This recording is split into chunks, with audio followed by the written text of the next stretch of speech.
En Veterinaria Parasol, tu mascota recibirá la mejor atención. Contamos con servicios de farmacia, cirugías programadas, estética canina, productos veterinarios. Junto a nuestros médicos, Rafael y Karen Solórzano, te garantizamos calidad en lo que hacemos. Visítanos en Avenida 5 de Junio y Juan Montalvo. Además, síguenos en nuestras redes sociales. ¡Te esperamos!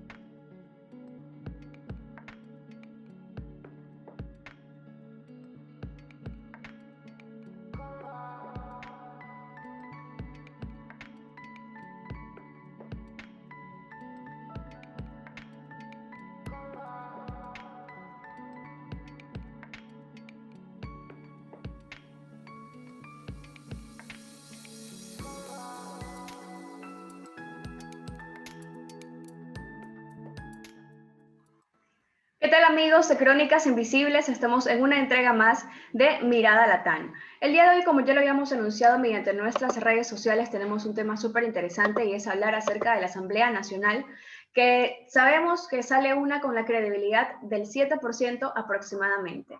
Entra 137 legisladores más, las cuales tenemos mucha curiosidad de cómo se están dando las cosas efectivamente por la polaridad que pueda a lo mejor existir. Pero para esto tenemos al sociólogo Agustín, que nos acompaña en este día, ¿no? Agustín Burbano, bienvenido a Mirada Latán. Muchas gracias por estar aquí con nosotros. Ana Belén, muchísimas gracias por la invitación. Qué gusto estar aquí con ustedes y conversar por intermedio de ustedes con su audiencia. Y bueno, adelante. Así es. Bueno, el tema de hoy es la Asamblea Nacional de Ecuador, velar por la gobernabilidad. La primera pregunta, Agustín, que te voy a hacer es justamente acerca del balance que puede existir dentro de la Asamblea. ¿Cuál es su diagnóstico correspondiente al tema? Por ejemplo, en el contexto de inicio de esta Asamblea, ¿acaso hay polarización? ¿Acaso no se ha llegado a un acuerdo, a ese consenso de que Guillermo Lasso tanto ha hablado durante su campaña y durante el tiempo que ya lleva como presidente electo? Muy interesante pregunta. No estoy seguro si hay una sola explicación. Creo que hay varias explicaciones que entran en juego aquí. Yo te diría que para empezar, hay un problema de diseño institucional en la conformación de la Asamblea Nacional y te digo por qué. Cuando nosotros vamos a votar en las elecciones, elegimos asambleístas nacionales y elegimos asambleístas provinciales. Los asambleístas nacionales, las asambleístas nacionales, por el tamaño de la jurisdicción en la que están siendo electas o electos, tienen una legitimidad que está por encima del 1.000.000 de votos. En cambio, asambleístas provinciales, dependiendo de la provincia donde sean electos o de la circunscripción electoral por la cual están siendo electas o electos, tienen una legitimidad por el orden de las decenas de miles de votos. Y en este momento lo que está ocurriendo es que la presidenta de la Asamblea Nacional, más allá de que es una muy buena información histórica y es un muy buen dato histórico que por primera vez una mujer de la Amazonía está presidiendo la Asamblea Nacional, no deja de ser un problema que las personas que están presidiendo la Asamblea Nacional tienen apenas 23.000 votos. Con 23.000 votos fue electa la asambleísta de Orellana, Guadalupe Llori. Con 19.000 votos fue electo el asambleísta Saquicela. Y no recuerdo cuál fue la votación de Bella Jiménez de la Izquierda Democrática, pero no son votaciones que se pueden comparar con las de los asambleístas nacionales. Entonces, en ese sentido, sí creo que hay que hacer una reforma a la ley orgánica de la función legislativa, porque sí creo que deben haber competencias diferenciadas y facultades diferenciadas entre asambleístas nacionales y provinciales. Los asambleístas y las asambleístas nacionales deberían de facto o deberían tener la prerrogativa de ser electos para presidir y vicepresidir la asamblea, pero también para presidir las comisiones legislativas. Con esa reforma legal ya nos habríamos ahorrado una parte del meollo de esta conformación de la asamblea. Por otra parte, sí noto en la asamblea que existe, justo como tú mencionas, una polarización. Lo que pasa es que la polarización se organizó de una manera inesperada, porque según los libros o según la teoría, las organizaciones políticas con unas posturas más de izquierda o más progresistas o más de centroizquierda o más cercanas a lo que podríamos considerar un bloque plurinacional democrático popular son Pachacutic, Izquierda Democrática y UNES. Lo curioso es que en vez de sostener sus idearios políticos, estas tres organizaciones empezaron a competir por quién era la que le daba mejor y más gobernabilidad a Guillermo Lasso. Por una parte, UNES quiso hacer un acuerdo con Partido Social Cristiano y Creo, y por la otra parte, Izquierda Democrática y Pachacutic también. Entonces sí creo que se da esta polarización en la Asamblea. En la conformación de las comisiones del día de hoy se confirmó, hay un total aislamiento a Partido Social Cristiano y UNES, a pesar de tener entre los dos, si no estoy muy equivocado, 65, 66 o 67 curules, pero hay un pleno aislamiento que no puedan hacer mayoría en ninguna mesa legislativa, solamente tienen una comisión cada organización.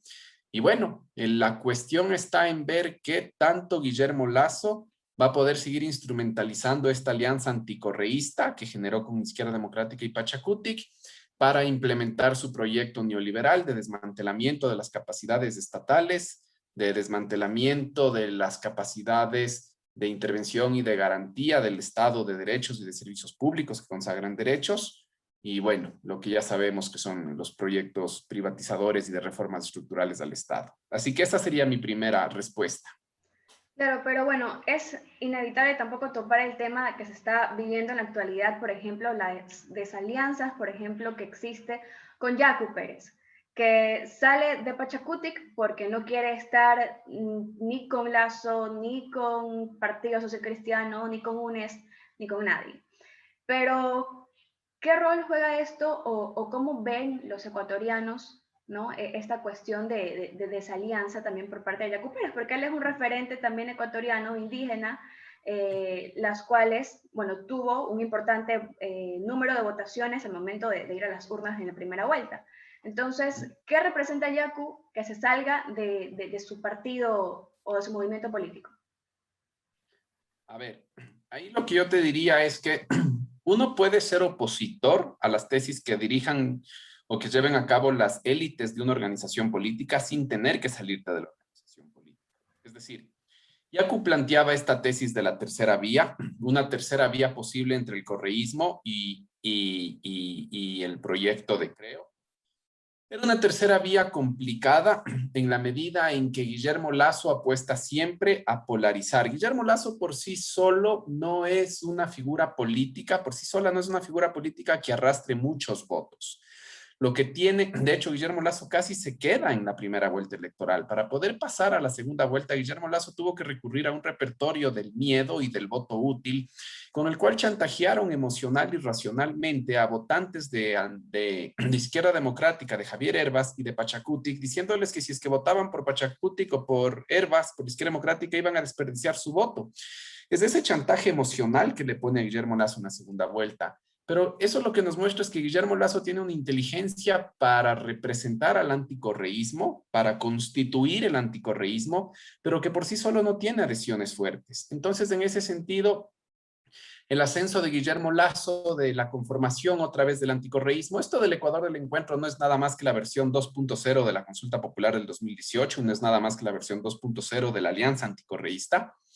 Y lo que termina pasando aquí es que Yacu Pérez se queda sin espacio un poco. Esta propuesta en asamblea de ni con el correísmo ni con Creo ya no tiene cómo hacerse, o tienes que optar o estar con el correísmo o estar con Creo, pero no hay camino medio en la asamblea tal como está configurada. Y Yacu Pérez decide abrirse. A mí no me parece una decisión inteligente. Primero, por lo que les digo, se puede hacer oposición sin salir del partido. De hecho, se tiene más recursos y más redes si es que haces oposición dentro del partido. Segundo, no me parece una decisión inteligente porque no es que el ascenso del movimiento indígena ecuatoriano en general, desde 2017 hasta nuestros días, de esa gran acumulación de capital político, se deba a Yacu Pérez. Entonces, no es el partido el que pierde, es Yacu Pérez el que está perdiendo. El movimiento indígena ecuatoriano viene de un proceso de acumulación de capital político. Primero, fue el gran actor, uno de los grandes actores legitimadores del proceso de diálogo nacional, que fue súper trunco y súper fallido y súper deplorado y deplorable, como vimos. De ahí fue una de las grandes actorías de las elecciones seccionales del 2019. Fue la segunda fuerza política en número de prefecturas y de alcaldías, 23 alcaldías, 5 prefecturas. Fue el gran protagonista del movimiento indígena de octubre del 2019, si bien fue algo que no fue generado, ni orientado, ni dirigido por las élites de Pachacutic, el movimiento indígena sí fue el motor de octubre. Y por último está el resultado electoral, que no solo es Yacu, es la suma de octubre, de ese proceso de acumulación de fuerzas, es la atracción, es todo el traccionamiento político que esas prefecturas y esas alcaldías logran. Entonces yo creo que ahí Yacu Pérez se equivocó. Y bueno, las personas que están en el ámbito de la política pueden tomar decisiones acertadas, a veces negadas, y creo que por este lado el futuro inmediato le demostrará a Yacu Pérez que no fue la decisión más feliz. Definitivamente concuerdo también con ese comentario, pero ahora correspondiente a la lectura respecto a los integrantes del CAL, el Consejo de Administración Legislativa. Están conformados por representantes de las bancadas de Pachacutic. Ya sabemos, bueno, que Guadalupe Llori está representando ahora esta institución. Está Creo, UNES e Izquierda Democrática, quedando fuera el Partido Social Cristiano y al liderazgo, como ya lo comenté, pues de Guadalupe Llori, como presidenta de la Asamblea. ¿Cuál es tu lectura respecto a los integrantes del CAL? ¿Crees que esa diversidad que existe de partidos o movimientos políticos va a ayudar al Ecuador? Depende. Depende de qué pensemos por ayudar al Ecuador y depende cuál es el rol que tenga que cumplir el CAL dentro del acuerdo de gobernabilidad que tenga con Guillermo Lasso. Digo, el CAL es el primer gran filtro de la Asamblea Nacional y la gran importancia del CAL es que es el espacio donde se jerarquiza la agenda legislativa. Es el espacio que controla todo lo que ingresa a la Asamblea Nacional desde el conjunto de instituciones públicas externas a la Asamblea Nacional y es el que jerarquiza qué trámite se va atendiendo en qué lugar. En ese sentido, creo que si es que llega a existir un acuerdo de gobernabilidad pro-neoliberal entre Izquierda Democrática y Pachacutic, este CAL le va a ser útil a Guillermo Lasso. Si es que no llega a haber un acuerdo de gobernabilidad neoliberal, Guillermo Lasso va a sufrir este CAL porque tiene minoría. Porque Izquierda Democrática y Pachacutic tienen 4 integrantes en el CAL. Ahora, es cierto que este CAL también no está haciendo justicia y no está siendo representativo de los bloques de la Asamblea. La ausencia del Partido Social Cristiano en el CAL es evidente y sí es, para mí, por más que yo no concuerdo con el Partido Social Cristiano, yo soy alguien que no está de acuerdo con la alianza del Partido Social Cristiano con UNES, yo sí creo que esa ausencia del Partido Social Cristiano en el CAL demuestra otra vez que estamos ante una asamblea que no va a tener, o que no tuvo por lo menos en la composición del CAL reparos en practicar despotismo político, y si no tuvo reparos en practicar despotismo político en el CAL y no tuvo reparos en practicar despotismo político en la conformación de las comisiones de hoy, podemos seguir esperando este mismo despotismo político en las futuras decisiones. Entonces no es una buena evidencia. Lo que hemos tenido en la conformación del CAL y en las comisiones de hoy no son un buen dato. Bueno, esperemos que su diagnóstico pueda ser equívoco porque necesitamos efectivamente pues que la Asamblea, y más que todo, pues, es importante tomar en cuenta siempre las decisiones que tome este grupo de personas, ¿no? Porque al fin y al cabo el presidente lo único que realiza es firmar los decretos que salen de ahí. Entonces, por eso siempre hay que estar bien pendiente de lo que pueda estar en juego dentro de la Asamblea. Pero ya que estamos hablando de las cosas que están en juego dentro de la Asamblea, sabemos que la Asamblea pasada como ya lo mencioné, pues tuvo una credibilidad del 7%. Está muy por debajo, efectivamente, de todo lo que conlleva tener este liderazgo dentro de la institución. Pero, ¿cuáles son estos pendientes dejados por la anterior administración y que serán urgentes atender durante este periodo? Uy, muy buena pregunta. De buenas a primeras, yo te diría que uno de los grandes pendientes que deja la Asamblea que se va son los juicios políticos. Pero ya, si es que se operan esos juicios políticos, lo que vamos a tener son juicios políticos extemporáneos. Pero hay un gran juicio político pendiente con Richard Martínez por haber pagado la deuda externa y haber privilegiado a los tenedores de bonos de la deuda externa y por haber pagado por adelantado los créditos repo con el Credit Suisse y Goldman Sachs, cuando la gente en Guayaquil se estaba muriendo en las calles. O sea, mientras los cadáveres asomaban en las calles de Guayaquil, cuando hacía falta liquidez para transferir a las personas de más bajos recursos, específicamente en Guayas, en Guayaquil, pero a lo largo y ancho del país, él prefirió transferir esos recursos a las personas que más dinero tienen. Y eso meritaba un juicio político. Y ese juicio político, por más que se pueda realizar ahora, que ojalá se realice y ojalá eso implique una salida de la representatividad, de la representación de la función de Richard Martínez en el BID, y es extemporáneo. Pero el tema de juicios políticos sí es un debe pendiente. Y otro debe pendiente es de estudiar, investigar y fiscalizar a profundidad ¿Hasta dónde llegaron los repartos en los acuerdos de gobernabilidad entre la Asamblea pasada y Lenin Moreno? Porque es evidente que hubo reparto de direcciones administrativas de hospitales, de gerencias de hospitales, de direcciones de centros de privación de la libertad, de coordinaciones zonales de ministerios, de gerencias públicas de CNT, de SELEC, de Banco Nacional de Fomento, direcciones provinciales del Ministerio de Agricultura, direcciones provinciales del Ministerio de Cultura, etcétera. Todo el Estado fue sujeto de reparto. Contraloría, Fiscalía, y eso se tiene que investigar. Porque si es que eso no se investiga, si el reparto no se investiga, se va a naturalizar y se va a normalizar como una práctica política a través de la cual el Ejecutivo, sin tener una mayoría clara, va a poder gobernar. Y eso es lo que más daño le va a hacer a este país. De ahí ya a nivel legislativo, sí creo que hay una gran deuda con el Código Orgánico de la Salud. Es impresionante que desde la emisión de la Constitución de Montecristi no logremos tener todavía un Código Orgánico de la Salud. Hay muchos derechos que están atravesados ahí, que son necesarios e imperioso revisar.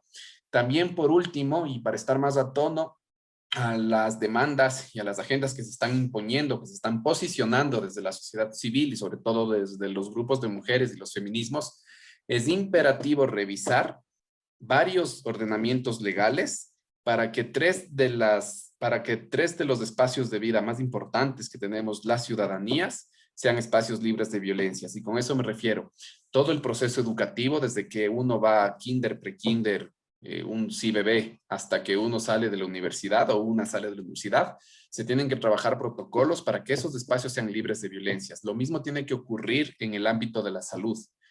Cuando una mujer o una persona de una sexualidad disidente va a cualquier servicio de atención de salud, tiene que tener derecho a acceder a esos servicios en un ambiente o de un espacio libre de todo tipo de violencia. Cuando me digo todo tipo de violencia, es obviamente violencia sexista, violencia fundamentada en género, pero también racista, violencia racial y también violencia clasista. Y por último, el acceso a la justicia. El acceso a la justicia también tiene que ser un espacio libre de violencia, porque si es que el acceso a la justicia no es un espacio libre de violencia machista, misógina, o sexista, o racista, o clasista, entonces alguien no va a poder acudir a la justicia para hacer valer sus derechos dentro de la salud y la educación. Y eso también es un debe pendiente que debería esta asamblea poner ojo para atender y desarrollar.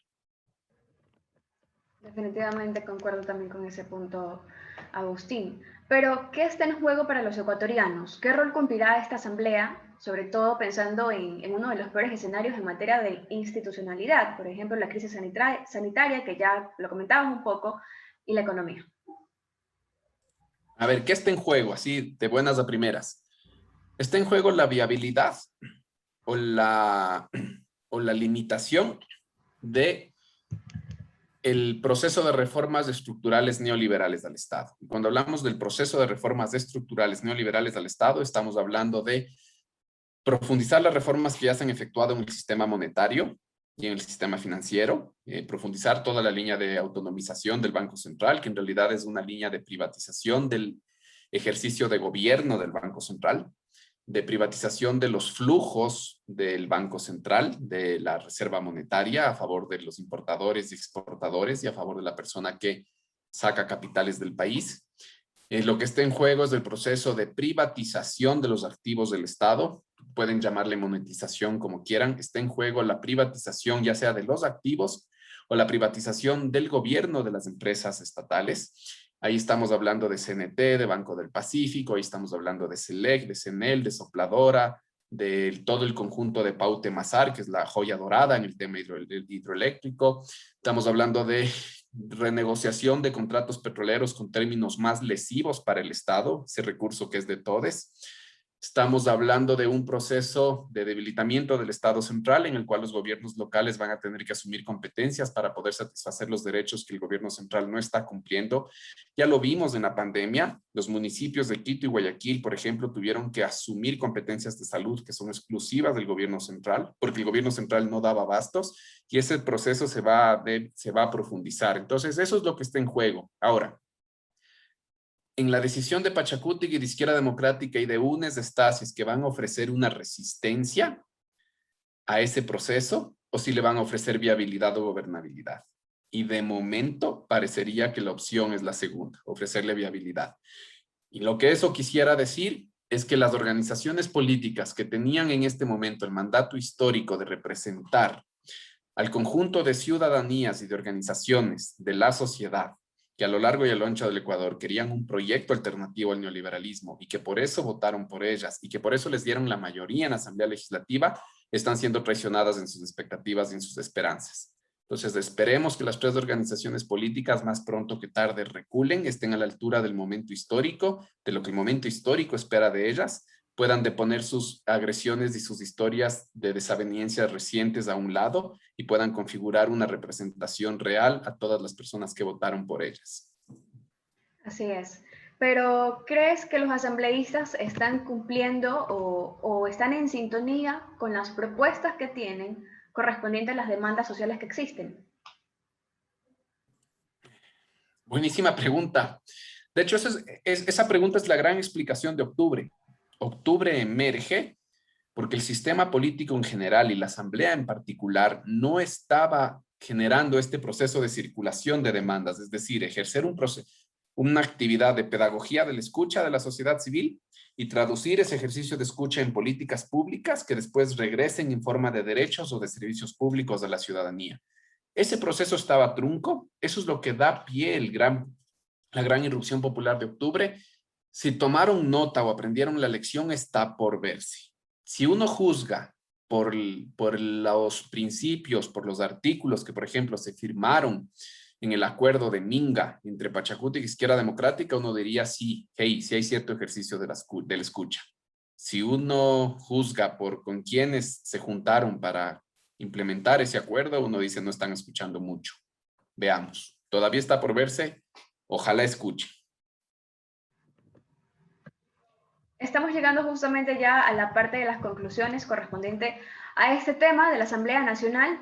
Y la Asamblea Nacional, al menos esta Asamblea, Agustín, velará por la gobernabilidad nacional. Es uno de los términos que más se ha pronunciado y que más se ha circulado y que más se ha escuchado en los medios de comunicación, en las redes sociales, las intervenciones en el espacio público sobre la coyuntura crítica política actual. No sé, es que es una pregunta que no se puede responder al margen de las posturas y de los posicionamientos políticos e ideológicos que tenemos el 5% de personas que nos interesan las posturas político-ideológicas desde una forma tan teórica. Entonces, no sé, porque aquí hay cómo responder desde dos ópticas la pregunta. Sí, uno podría decir que si es que las organizaciones políticas se allanan al proyecto de Guillermo Lasso, entran en esta lógica de reparto a través del intercambio de, yo qué sé, direcciones provinciales ministeriales, gobernaciones, gerencias públicas, gerencias de empresas públicas, todo lo que hemos dicho, todo lo que entra en el reparto. Si a cambio de eso le ofrecen lealtad en la Asamblea Nacional, uno puede decir en el inmediato, están ofreciendo gobernabilidad. Pero lo cierto es que al mediano plazo, una organización política que ofrece lealtad a cambio de un intercambio informal para actualizar y reactualizar esa lealtad política, siempre va a empezar a pedir más y más y más. Y esto es lo que se llama inflación política. Cuando cada vez un gobierno está obligado a ofrecer más para obtener la misma cantidad de lealtad. Hay un punto en el que ya no hay nada que repartir. Eso pasó con Lucio Gutiérrez. Hubo un momento en que Lucio Gutiérrez, como ya no tenía nada para repartir, empezó a repartir las cortes, empezó a repartir la Corte Constitucional, el Tribunal Supremo Electoral, la Corte Suprema de Justicia, las superintendencias. Lucio ya no tenía más para repartir que los poderes del Estado. Y ese es el riesgo. Si es que se opta por esa estrategia, en el plazo inmediato sí va a haber gobernabilidad, pero va a haber mucha inestabilidad en el plazo mediano. Además, se van a empezar a calentar las calles porque hay evidencia histórica de sobra que demuestra que los proyectos de reforma estructural al Estado, de reforma estructural neoliberal, de desmantelamiento de las capacidades estatales, de avance, de despliegue de un ordenamiento neoliberal de la vida cotidiana, son procesos que desencadenan mucho sufrimiento social. Hoy en día uno lee los reportes de las noticias, mira las fotos y ya ve que hay colas muy grandes desde la madrugada pidiendo pasaportes en Cuenca, pidiendo pasaportes en Azogues, zonas que históricamente optaron por la migración como primera estrategia de supervivencia. Yo me temo que ya estamos experimentando un fenómeno migratorio en el país por el desastre que ha sido Lenín Moreno Y me temo que si se profundizan esas políticas con Guillermo Lasso, las calles se van a calentar, el sufrimiento social se va a ampliar y no va a haber tampoco gobernabilidad. Entonces, eso de que le vamos a dar gobernabilidad al plazo inmediato, en el plazo mediano, es falso. La otra opción es no darle gobernabilidad al gobierno de Lenín Moreno desde lo legislativo, que podría ser la postura de Izquierda Democrática, UNES y Pachacutic si es que se unieran. Y a lo que se arriesgan es a que exista una muerte cruzada. Se tengan que ir a la casa del legislativo, el gobierno tenga algunos meses, unos, no sé, 60 días para gobernar vía decreto supremo, para decreto ley, y después se convocarían a nuevas elecciones. La ventaja que tendría eso es que habría chance para que se vuelvan a generar propuestas políticas para que el Ejecutivo sea liderado nuevamente, y ahí podrían actuar con más inteligencia las organizaciones políticas y llegar a las elecciones con mejor preparación previa y con mejor inteligencia y con mejores acuerdos. Ningún escenario garantiza nada, pero siempre hay que optar por los escenarios y las salidas más democráticas a cualquier situación, porque el gran riesgo, nosotros en Ecuador tuvimos una ventaja, y es que en los 90s, cada vez que hubo inestabilidad política, las Fuerzas Armadas y la Policía Nacional, que son el monopolio de la violencia legítima y que fueron el gran árbitro, el gran dirimente de nuestra inestabilidad política, siempre optaron por salidas democráticas negociadas dentro del mismo sistema político. El miedo y mi temor es que con el precedente de octubre y con el precedente de la represión en Colombia y con el precedente de la constituyente en Chile, la fuerza pública hoy en día no opte por salidas negociadas democráticas, sino que opte por salidas autoritarias y violentas. Entonces, el escenario lamentablemente en Ecuador es jodido y bueno, hay que ver qué pasa. Por último, Agustín, ¿cómo recuperar la confianza de los ecuatorianos respecto a la participación del legislativo? ¿Cómo se logra una reconexión con la población? Bueno, primero ejerciendo la pedagogía de la escucha que te comenté antes, pero eso no es algo abstracto. O sea, ejercer la pedagogía de la escucha es, primero, los asambleístas tienen que estar constantemente itinerando, viajando entre el legislativo y los territorios de las circunscripciones en las que fueron electas. Las circunscripciones en las que fueron electas tienen que sostener reuniones, ya sea con organizaciones de la sociedad civil o con movimientos sociales o con cualquier tipo de colectivo, colectiva, que sea representante, que sea representativa. Eso es básico. Tienen que escuchar a la ciudadanía, tienen que escuchar a la academia, tienen que tomar decisiones basadas en evidencia. Ese proceso de pedagogía de la escucha es múltiple y es atendiendo y construyendo relaciones con varios sectores. Si se logra hacer eso, creo que van a recuperar la confianza. No nos olvidemos que la confianza de la ciudadanía en las instituciones públicas, pero sobre todo en las personas que gobiernan las instituciones públicas, son dos cosas. Una mezcla de eficiencia y de legitimidad. La eficiencia te da el hecho de que tus prácticas públicas, tus prácticas políticas sean eficientes y traigan resultados. La legitimidad es la escucha y el recibir y recibir constantemente la actualización de que tú eres el representante o que tú eres la o el mandante de las personas de quienes estás escuchando. Sí, que esa sería la fórmula. No hay una fórmula nueva, es una fórmula bien clásica, es una fórmula antigua. Lo que pasa es que no siempre hay incentivos para practicarla.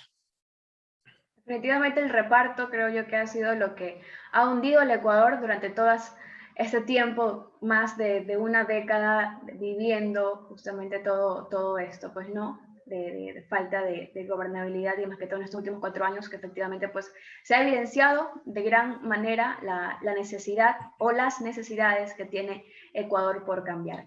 Muchas gracias Agustín Burbano por estar aquí en Mirada Latam, en Crónicas Invisibles. También agradecerle a las personas que nos están viendo en este momento, también compartan esta información para que pueda llegar a conocimiento de mucha más audiencia, mucho más público. Agustín, ¿algunas palabras de despedida? No, bueno, en primero felicitarles por la iniciativa, felicitarles a Crónicas Invisibles, felicitarte a ti, Ana Belén, por la entrevista, agradecerte también, me he sentido muy cómodo, me parece que las preguntas eran todas muy pertinentes. Y lo único que te diría y que me atrevería a aconsejar en este momento a la ciudadanía es que no nos dejemos meter gato por liebre. Es un momento en el que lamentablemente desde los medios mainstream va a haber mucha condescendencia y se van a generar muchas evaluaciones que van a privilegiar las evaluaciones positivas de la gestión de gobierno de Guillermo Lasso. Ya hubo informes de la Comisión de Observación Electoral de la Unión Europea que demostró la plena asimetría en el tratamiento de la información que recibía, por ejemplo, durante la campaña electoral Andrés Arauz versus Guillermo Lasso. Entonces, en este sentido, yo sí quiero invitar a la ciudadanía a tener una escucha activa, a escuchar más la experiencia de su vida cotidiana antes que a los medios de comunicación. No te pueden decir que el país está bien si la refrigeradora está vacía. No hay cómo creer que el país está recuperándose si es que los índices de inseguridad, de violencia, de homicidios, de robos, de hurtos siguen creciendo. No hay manera de decir que el país ha sembrado futuro si es que todos los indicadores de violencia contra las mujeres y de violencia contra las disidencias sexuales siguen trepando o siguen ocurriendo de la misma manera. Entonces, yo sí les diría a la ciudadanía, hagan mucho más caso a su experiencia de la vida cotidiana y a las verdades de su vida cotidiana y al sufrimiento de su vida cotidiana antes que a los medios de comunicación. Porque hay una frase muy célebre que dice que los medios, cuando nos mean, dicen que llueve. Y eso es lo que ha venido sucediendo estos últimos 4 años y me temo que seguirá siendo así. Y esa es la invitación que quisiera hacer. Agustín Burbano, muchas gracias. Muchas gracias a ustedes.